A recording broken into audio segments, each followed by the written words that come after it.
This is Cruise Control. Your on-air automotive magazine with co-hosts Fred Staab and Les Jackson. Everything you need to know about new and used cars. Industry news. We'll fix or repair your car on the air. Fasten your seatbelts and let us take the wheel. Now, your ride is about to begin. Because you're on Cruise Control. Cruise Control. Cruise Control.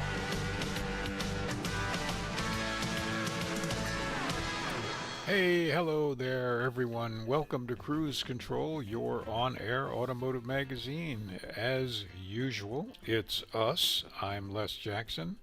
That guy is Fred Staab. We have the top down, and we're belted in, and we're heading for the wherever we can get an iced tea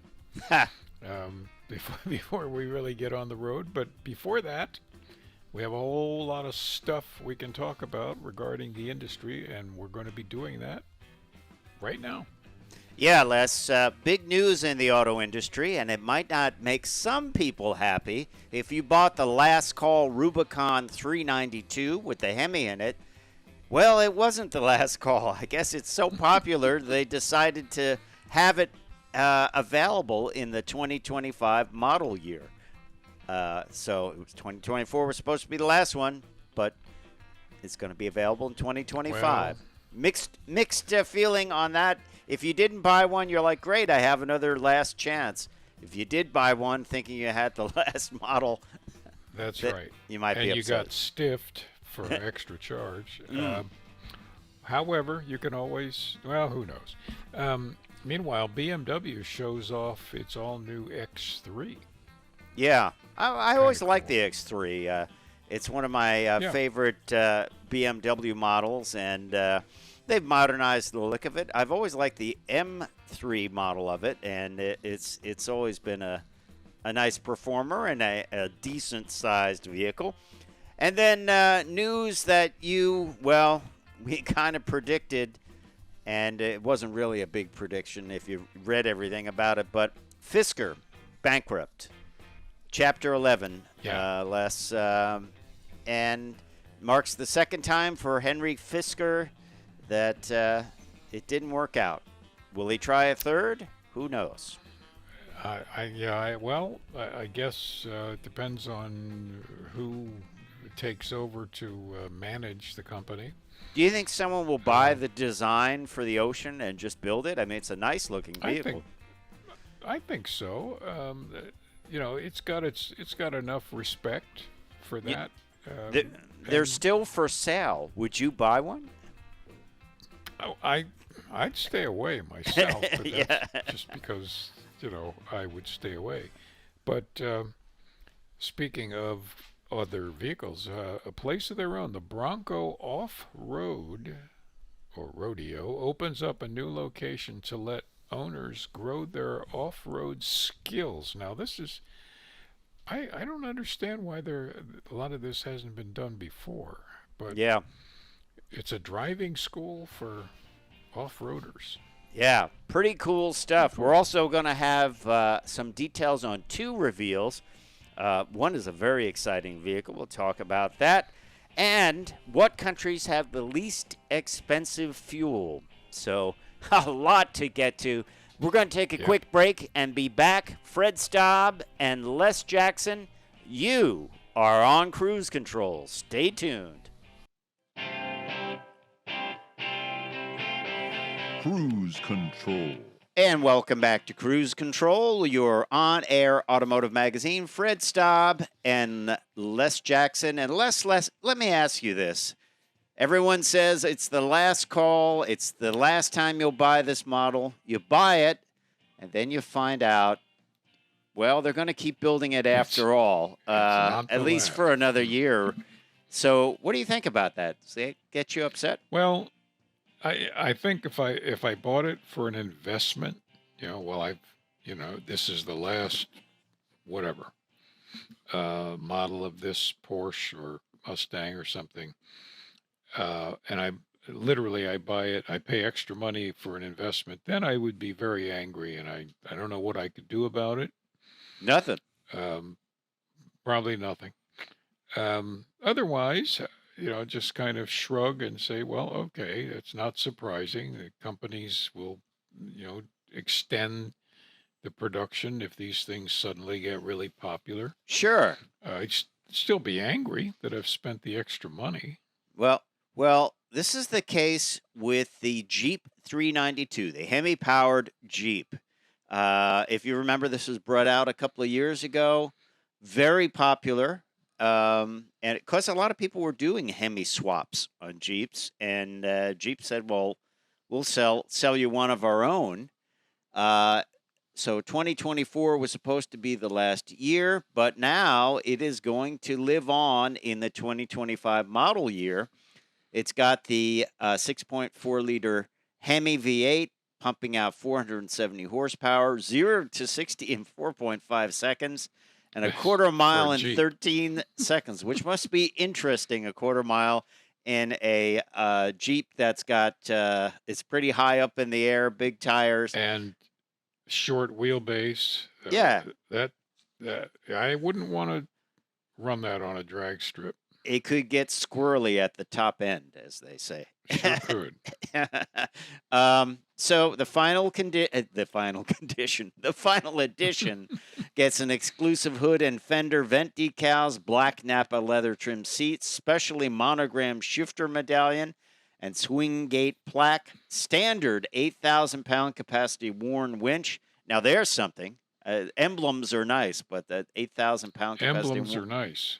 But that winch would be nice. Half-inch suspension lift, heavy-duty rock sliders, which are all important if you're going down the drag strip, the rock sliders.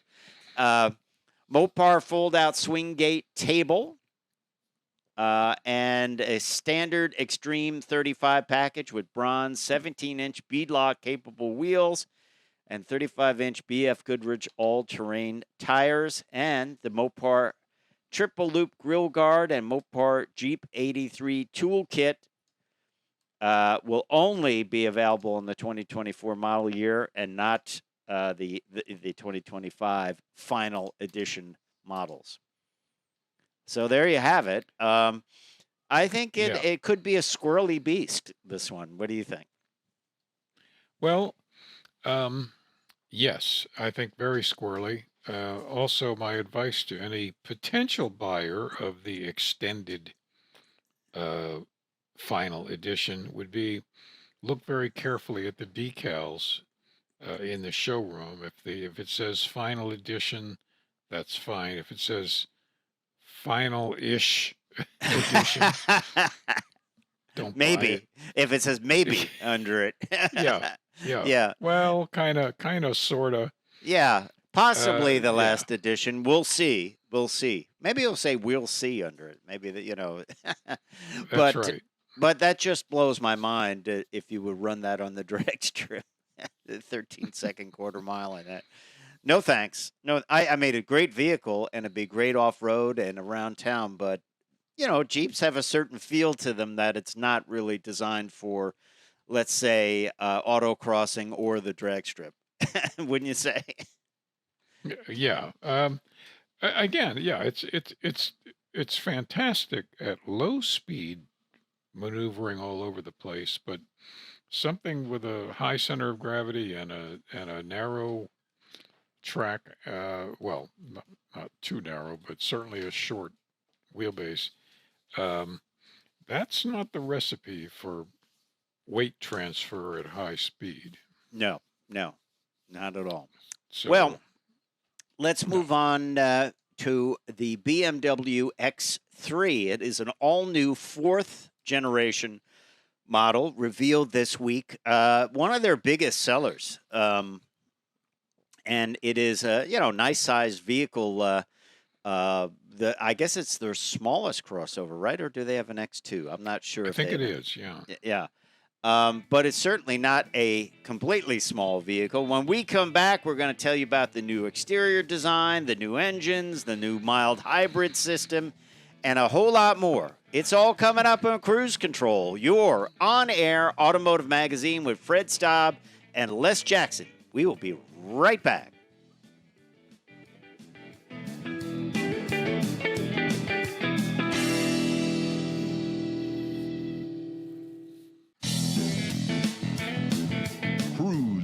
Control. And welcome back to Cruise Control. We are going to talk about the new 2025 BMW X3. It's the new version.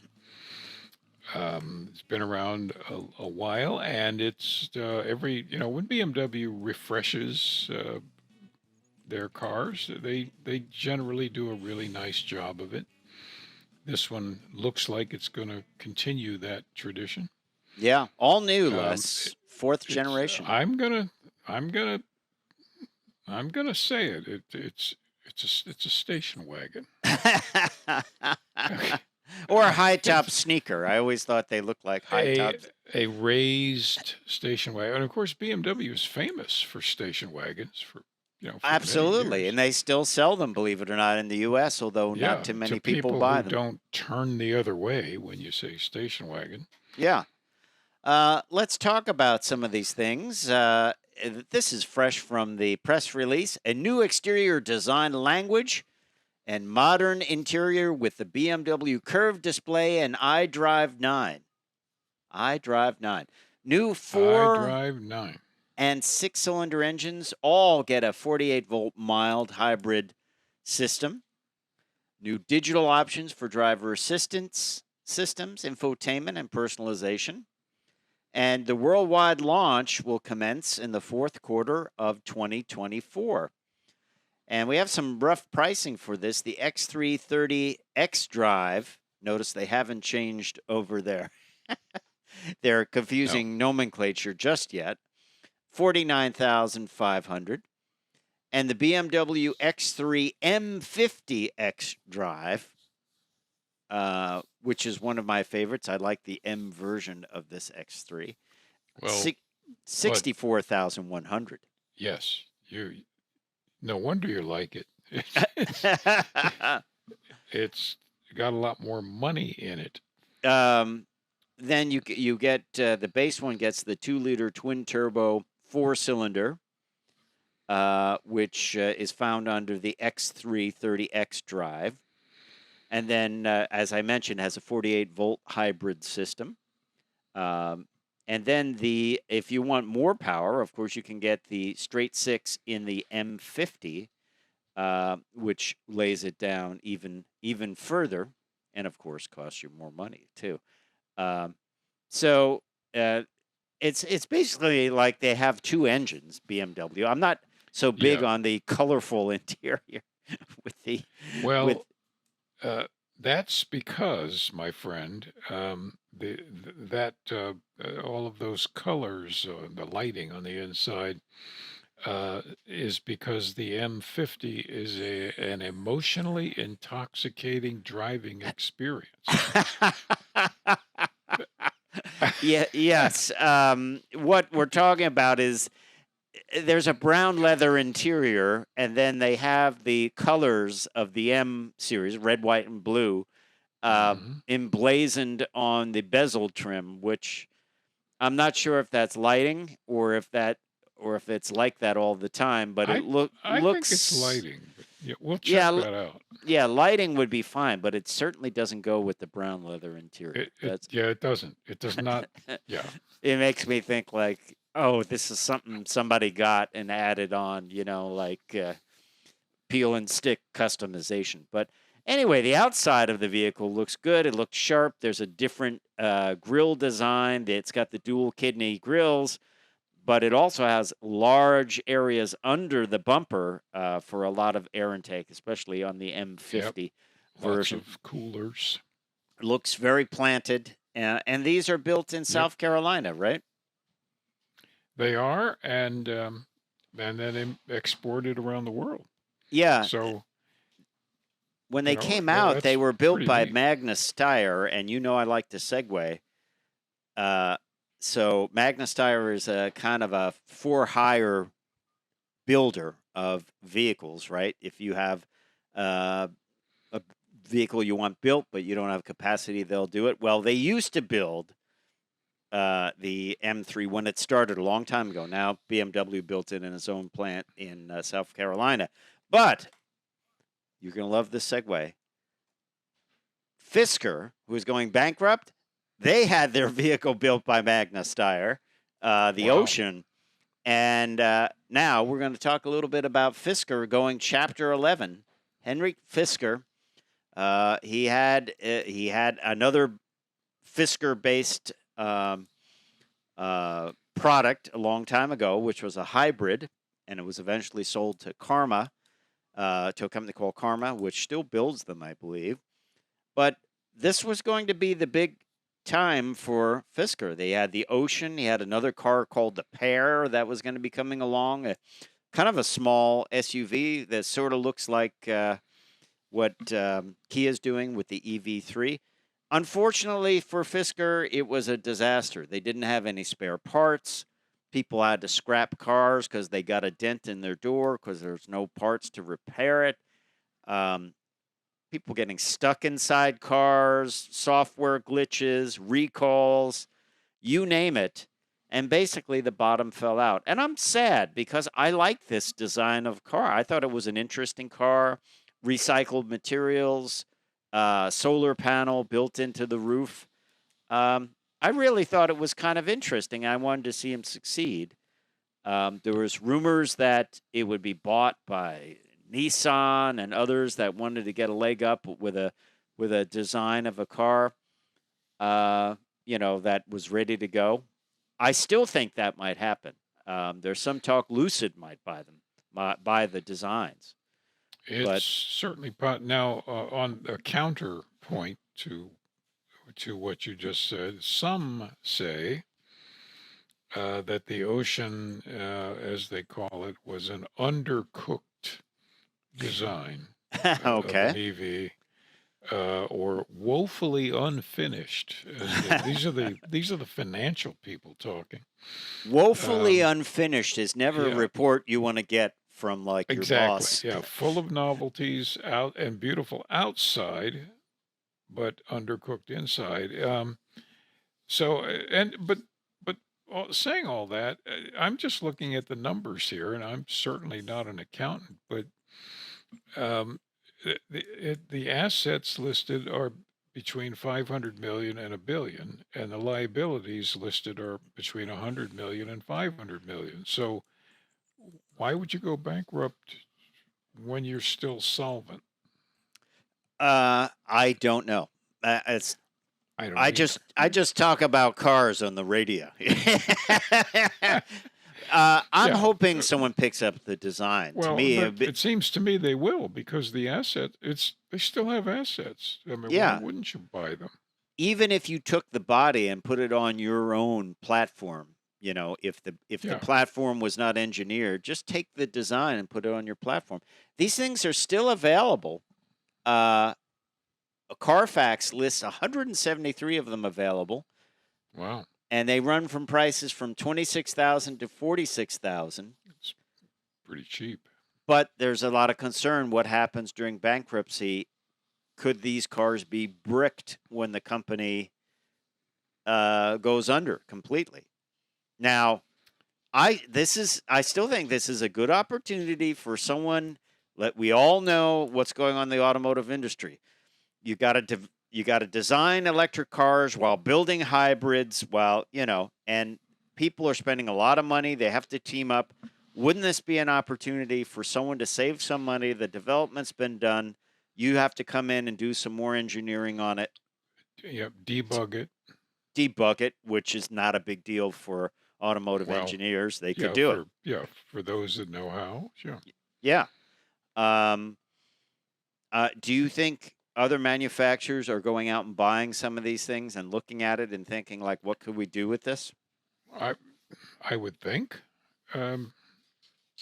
They buy other manufacturers' vehicles all the time to see how they stack up to them.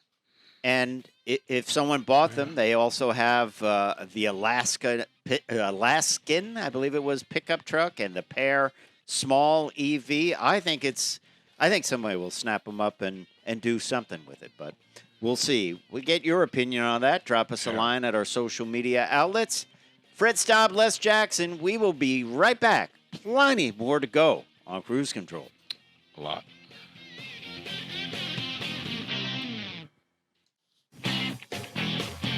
Cruise Control. And welcome back to Cruise Control. Well, going away from the bad news of Fisker, That's right. we're going to talk about a very successful product, which is the Bronco. Oh, extremely successful. People love them. You got to stand in line, wait for one. And if you want to learn how to drive it like the off-roaders do, or maybe you want to take it to the Baja sometime, you can do it. There's the Bronco Off Roadeo, which is a training track system. New location to let owners learn how to drive off-road, and you really should. If driving off-road isn't just going off-road and bouncing around like you see on all the TV shows and flying it, catching air. Although yeah. You've been known to catch air at times. Some of us are professionals at catching air. And occasionally on purpose. There's that story about us following the pig truck, but yeah, we'll save that for another day. These are true stories, but we're not going to go into them. And four wheels coming off the pavement somehow. Yes, and not an off-road vehicle. Yes. Okay, but anyway. That said. Yeah. Yeah, but really, there are a lot of techniques to learn driving off-road. Yeah. A lot of really, I mean, these are great tricks and techniques that can make the experience just a heck of a lot more fun. Yes, and it's worth it. It is worth it. This is in Tennessee, the new opening of the new Bronco Off Roadeo outlet. And it is, I guess they have their own Broncos. That's the key thing. It's always good to learn on someone else's stuff. You always want to learn on someone else's vehicle. 9 out of 10 Bronco customers say the Bronco Off Roadeo exceeded their expectations for the experience, and they want to make sure as many Bronco owners as possible have the opportunity to attend our new Smoky Mountain location. Sounds like a great adventure, And it's always important, like if this is offered, and Ford has been great about this. They do this with Mustangs. Chevy does it with Corvette. To learn the capabilities of the car in a safe area where you can really have fun with it. And it's just good to know. You may never use it that way, but it's good to know. Our mutual friend, Kevin Tates, who is down in Tennessee, would tell me all the time about these off-road parks in Tennessee. He says, do you have them up in New York? I said, nope. It's just too expensive, the land, to do that. And they wouldn't have something that's like, 300 acres where people are just driving around on it. But these sound great. They really do sound great. And I think it is something you should look into if you own a Bronco. To have off-roadeo eligibility, you have to have a Bronco Sport Badlands and Bronco Raptor. They have until December 31st to get into a program. And for the 2023 model year, the Bronco Sport and Bronco Raptor owners have until June 30th, 2025. And then the 2024 model owners, Bronco Sport, and Bronco Raptor owners, have until mid-December of 2025. Now, participants of all skill levels are welcomed.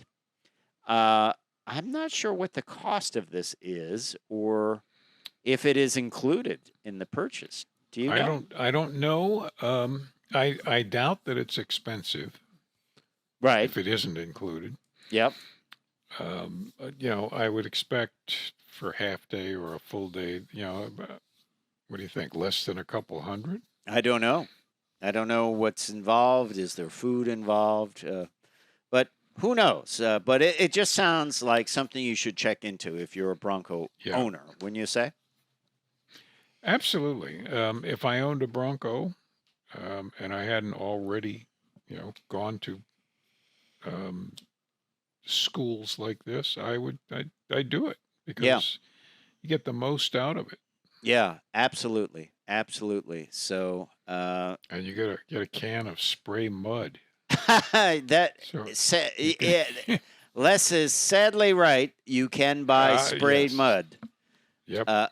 It is a bit scary, but yes, you can buy spray mud, and it's instant credibility, isn't it? That's Credibility in a can. What do you think about that? Well, I think that's it's the equivalent of putting big exhausts on cars without actually altering the engines. Yeah. It's just noise. Yeah. It's noise. You're not impressing anyone except yourself. Yeah. So. Whereas I think a real mud experience, especially when you have the window open and you're not expecting it, now that's worth showing off. Now I remember when the Hummer, the original Hummer, the full size, close to the military Hummer, became a civilian vehicle or available, and they're still built by AM General. And there was an ex-military guy that wanted me to go to that. So he said, "You haven't lived until you forded water that's right up to the bottom of your windows, side windows." He said, "It will change your life." I remember. I did this. Did it change your life? It changed Hummer's life because it was up on Catoctin Mountain in Maryland. Serious off-road, with this kind of slope. And they kept saying, go down this way through the trees. And I said, we're not going to get between those two trees. This thing is very wide. Very wide. Very wide. And the directors of this thing said, no, go ahead. It's like, okay, it's your vehicle. and I came this close to hitting my side mirror, simultaneously shearing off the right side mirror because I was the first one through and they hadn't measured it. They bought one of those cheap tape measures that was slightly off. but you remember driving those back then on the streets, everyone got out of your way. Yeah. Well, you took 2 lanes almost.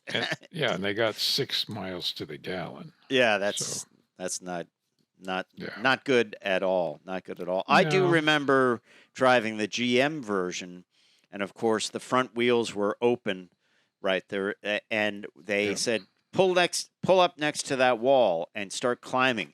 And so there were these big concrete blocks that were several feet tall, and you just nose the thing in, and you hear it scraping on the skid plate, and it would start climbing this wall. It literally climbed, and I was like, well, here's something I probably wouldn't do with my Hummer. No. But they're like, yeah, don't worry about it. That's what it's for. I was like, that's bizarre. Once again, I had to say, are you sure? Exactly. Sometimes these are impressive, and sometimes they're just downright the wrong thing to do. Yeah. So I was glad to do that with someone else's vehicle. Hey, let's talk a little bit about this. It's an interesting study by, believe it or not, Britain's Excite car leasing company, who analyzed prices, fuel costs. They compiled them using the global petroprices.com list, and they came up with the top 10 countries with the cheapest gas prices, right? Number 10, now, Poland. Yes. Right. Okay. I don't know enough about Poland. And number 9 is Portugal. I don't know enough about that. No, I never thought about it really to say. Austria, they burn a lot of it. But that's a little surprising, because That's the middle of Europe, and it's got to be expensive to take it there. And then number 7 is Sweden. Well, North Sea oil. Right. Spain, I've driven in. Yeah, I remember it being about the same, really. I was ready to be shocked, and I thought, oh, that's not that bad, actually. Yeah, about the same. Hungary is number 5 again. And this is moving up the list. Moving up the list to cheapest: Romania, Bulgaria, Turkey. Turkey, and I got a lot to say about number 1. All right. Well, number 1 is one we know. United States has the cheapest fuel. The cheapest fuel of all the countries. We'll talk about that when we come back on Cruise Control. Stay tuned. Plenty more coming up. Control.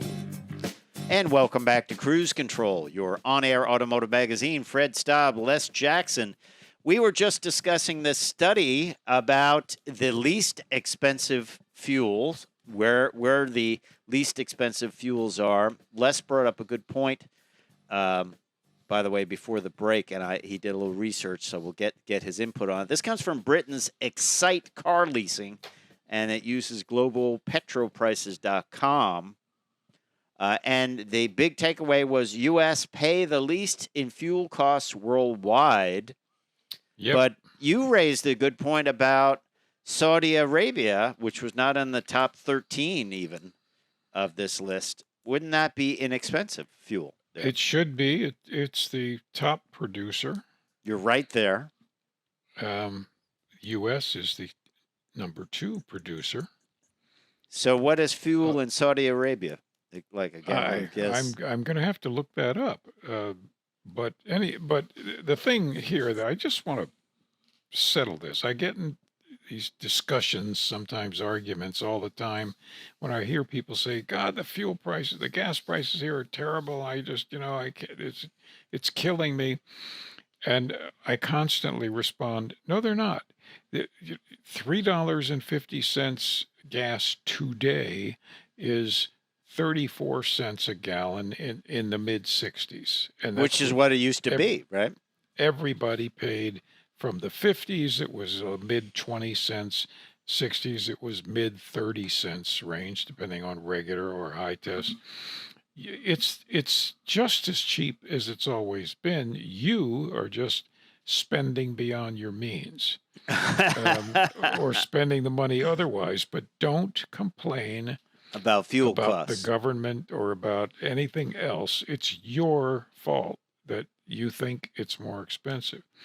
They get angry at me, and then they slam a door or something. Yeah. That's why I'm always wearing a bulletproof vest when I go outside. Excellent. Well, the most expensive right now, I believe, is $9 and change. That's for expensive. The Netherlands, $9.02.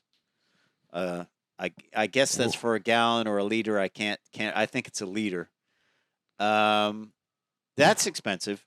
That's expensive. But I mean. Yeah.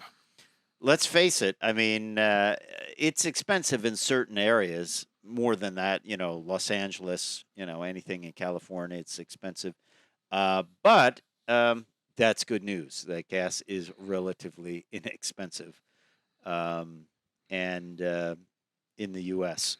So, if you got to be number one, that's good to be number one on that. There's good news for Americans, and that is it is projected that as far out as 2030, Americans will be paying an average of $3.37 a gallon. So not going to change for 6 years or more. That's right. Yeah. All right. Pretty cool stuff. I would ask you this though, Les, with an eye towards classic cars and things like that. Should EVs eventually become the vast majority of cars, which we don't know if that will happen anytime or if it will always be a mix of hybrids and things like that. But let's assume it moved along the way they thought it would. would gas get a lot more expensive because less people are buying it? It's more, the economy of scale does not apply, at least the way it used to. Yes, it would. But it would get expensive anyway, because gas comes from easy oil. That's what the industry, it's the easiest oil to get, least expensive to get. And that's been projected to run out by about 2040. And it's been projected that way since the mid-50s. Okay. So they know how much there is, a little under 1 trillion barrels. It's enough for my weekend, I think. Yes, that's right. And the world is using, I forgot the number, but it's many billions of barrels a year. Is it less because vehicles have become efficient, or is that just in the Western world? Well, it's the sheer number of vehicles. Yeah, so they've gotten more efficient, but the numbers. Yeah. And this is also for home heating and, other stuff. Right. And people say, go electric, but that's still, a lot of that's coming from fossil fuels. And that's why the manufacturers have been making electric vehicles and designing them for years, because they know what's going to happen. As far as gas goes, for you and me, the carnival is going to be over in another 20 years. Well, let's move on to something that's going to be revealed. Can you guess what this vehicle is? This is a teaser photo that we put up, and it is a reveal that's going to happen on the 25th. You'll be happy about this one, I think. It says "Let's Go" on the grill there. This is the new Jetta and Jetta GLI will be revealed on June 25th at 9 a.m. So that's your teaser photo of that. That's cool. Online. Yep. Got another reveal for you. 7/25/24, the Corvette ZR1. The unthinkable is revealed on July 25th, 2024. This is going to be one heck of a car. Yeah. Of course, this is going to be basically the Z06 with its 5.5 liter flat plane crank engine, twin turbocharged.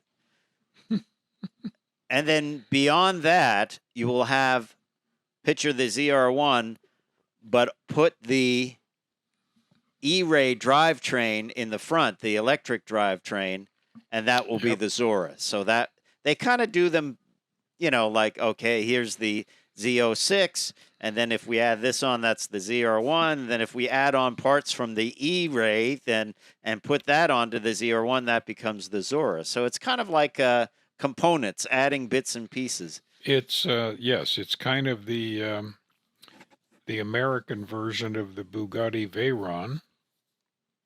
I would say so. This thing is going to be capable of incredible speeds. Yes. This one, I would say, will have up over 800, maybe 850. Oh, yeah. I think it's, well over. And then beyond that, no announcement on the Zora, but the Zora will have over 1,000. Imagine that. Whoever thought 1,000 horsepower was just a normal thing? Never believed it. Of course, the question is, where can you take it in the U.S. and not go to jail? That's a good question. The track. But even a track, you need a heck of a straight. I think it would be great for what they do, the flying mile runs. I always thought one of those would be airports. You get a mile to get up to speed, then they clock you, and then you have a mile to slow down. Right. Yeah, get a long runway in the Southwest, one of these 2-3 mile long runways, and tear it loose. Yeah. Cool. Well, there's a whole all events. People do that. And they build cars specifically for that, which is flying mile stuff. I think that's kind of interesting. I really do. Or you could take it to Las Vegas Speedway, the oval, the banked oval. I guess we have places to take our ZR1 then. It's good to know. But, yeah. Hey, we appreciate you listening to Cruise Control. We covered a lot of ground. We hope you've enjoyed it. Don't forget to check us out on all our social media platforms. Just look for Cruise Control Radio. I'm Fred Staab. I'm Les Jackson. We're going to see you down the road. Bye.